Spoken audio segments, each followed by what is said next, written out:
Hey friends, it's Len here from 1A Auto. Today I've got a vehicle up on the lift. We've got the rear differential here, and I want to show you something that you might look for if you want to tell if you have an axle seal leak. Generally speaking, you're going to see moisture along the backing plate. If it's worse than that, you might even see it down along the road or making its way down, which would have contaminated your brakes, but we could talk about that later. So, with that said, let's delve into it and maybe give you a look on what it takes to fix it. Hey friends, while I've got your attention, make sure you leave a comment, like, subscribe, ring that bell. Let's get back to what you came here to see. First thing, make sure you're on level ground, chalk your wheels, and put your vehicle in neutral. Remove your diff plug. Tiny bit of penetrant. Fluid may come out. Make sure you have a collection bucket. All right, obviously nothing came out. The fluid's low, probably from the leak. Remove your lug nuts and wheel. Remove your brakes. Now that that's off, we have a clear view behind the axle, and I can see the top of that tube, and it's definitely full of moisture. I'm gonna follow it down along the bottom. I can see moisture. Something that's very important to pay attention to, if you do have an axle seal leak, you need to make sure that there's none of that axle fluid on your e-brake shoes. If there is, you have to replace your e-brake shoes, and I would recommend the hardware at the same time. Next, we're gonna remove our differential cover mounting bolts.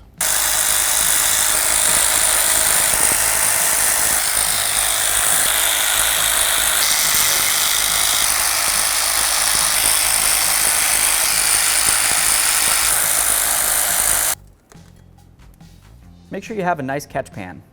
Pry this away.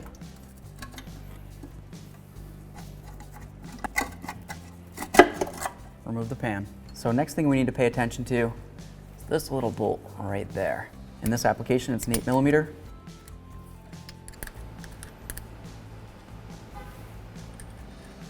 Remove that.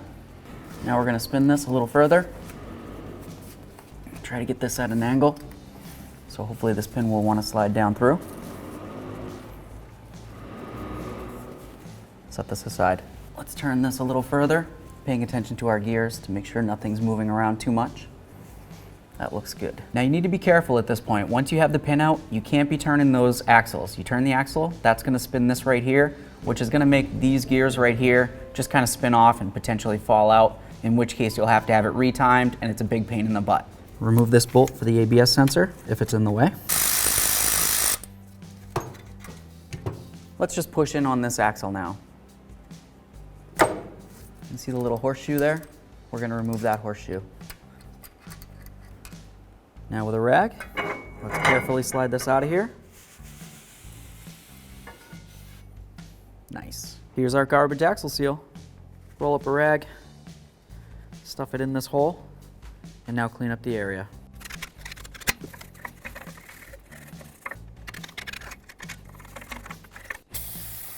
There are several ways of removing your seal. You can use a seal puller, a pry bar, or even if you had to in a pinch, you could use a rolled axle. I'm not going to deal with the axle because I don't want to damage it. I'm going to go with a pry bar, and I'm using the pry bar because it's something that most people have and some people don't have a seal puller. When I use the pry bar, I'm going to go right along this rubber lip and just along to that metal lip, right inside there. Once I do, I'm going to apply leverage.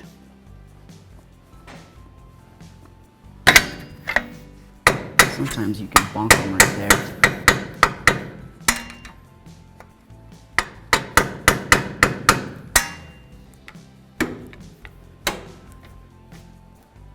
There it goes. Now we're at the point where you need to clean up your surface area. If you look where you removed the seal, you might see a little bit of gasket still on there. Make sure this is nice and clean. Generally speaking, if you're replacing a seal, it's a good idea to replace the bearings. In case you're not planning on it, now's a great time to take a peek at them and make sure they're not scored or damaged. Clean down the area, install the seal.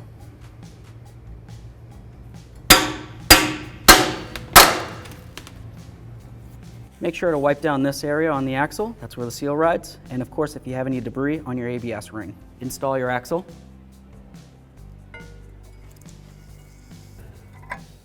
Let's get our little horseshoe clip in there. Clean your pin and inspect it for damage. Install the pin with the holes facing there.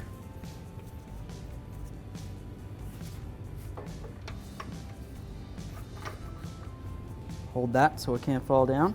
Grab your locking bolt with some blue thread locker. Tighten this bolt. Torque this to manufacturer's specifications. Never use one of these, only use one of these. Clean this area. Beautiful. Now you need to make sure that you clean your pan. Generally speaking, you should have a gasket that needs to be removed. After that, clean up any debris that's on here. Whether you're using the correct seal or just a little bit of gasket maker, you need to make sure that this is clean and dry. That's right.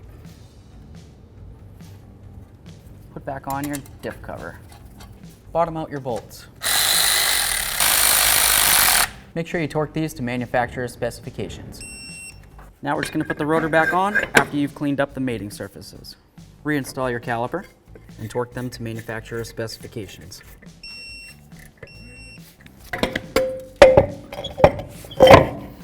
Put your wheel back on. Make sure you put back in your ABS sensor. Add your manufacturer's specified gear oil.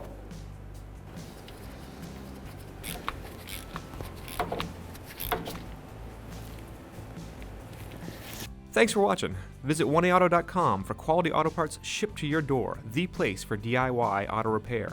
And if you enjoyed this video, please click the subscribe button.